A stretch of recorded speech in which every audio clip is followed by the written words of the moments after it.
അപ്പോൾ okay, good morning. പുതിയൊരു വീഡിയോയിലേക്ക് എല്ലാവർക്കും ഹാർദവമായ സ്വാഗതം. രാവിലെ എന്തുണ്ട്? രാവിലെ തിങ്കളാഴ്ചയാണ്, എല്ലാവരും ജോലിക്ക് പോകുന്നത് തിരക്ക് തന്നെ ആയിരിക്കും.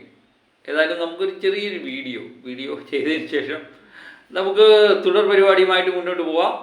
അപ്പം ദൃശ്യം 3 ഞായറാഴ്ച ബമ്പൻ കളക്ഷൻ നേടും എന്ന് തന്നെയാണ് നമ്മൾ പറഞ്ഞത്.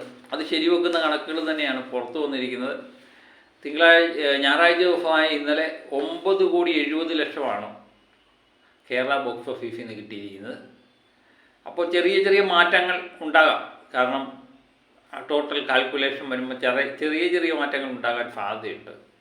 ഏതായാലും മികച്ച രീതിയിലുള്ള കളക്ഷനാണ്.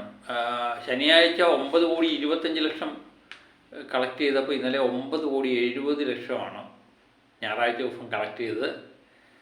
അപ്പോൾ അതിൻ്റെ കണക്കും പ്രകാരം ഫസ്റ്റ് ഡേ 11,05,00,000 രൂപയായിരുന്നു കളക്ട് ചെയ്തെങ്കിൽ രണ്ടാമത്തെ ദിവസം 8,85,00,000 കളക്ഷൻ എത്തുന്നു. മൂന്നാമത്തെ ദിവസം 9,25,00,000 നാലാമത്തെ ദിവസമായ ഞായറാഴ്ച 9,70,00,000 കളക്ഷൻ എത്തുന്നു. അങ്ങനെ കേരള കളക്ഷൻ 38,85,00,000 രൂപയാണ് 4 ദിവസം കൊണ്ട് കേരളത്തിൽ കളക്ട് ചെയ്തത്. വമ്പൻ കളക്ഷനാണ് അല്ലേ? 4 ദിവസം കൊണ്ട് 38,85,00,000 എന്ന് പറയുന്ന ചില സിനിമകളിലൊക്കെ ടോട്ടൽ കളക്ഷൻ തന്നെ വേൾഡ് വൈഡ് കളക്ഷൻ തന്നെ ഇതിനകത്ത് വരുന്നുണ്ട് എന്നുള്ളതാണ്.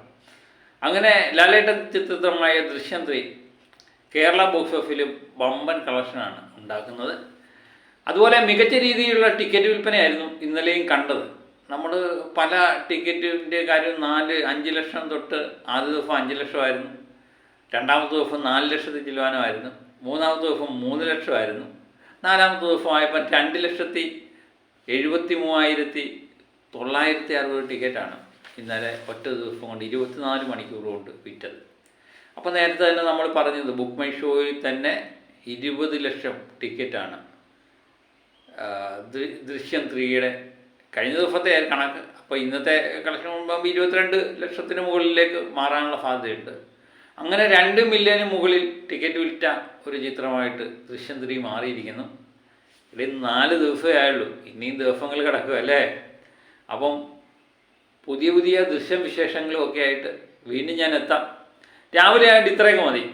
അപ്പം പുതിയ കളക്ഷനുകളും റിപ്പോർട്ടും ഒക്കെ വരുന്ന കണക്കിന് നമുക്ക് പുതിയ വീഡിയോ ആയിട്ട് വീണ്ടും ഞാൻ എത്താം. അതുവരെ എല്ലാവർക്കും ഓക്കെ, ബൈ.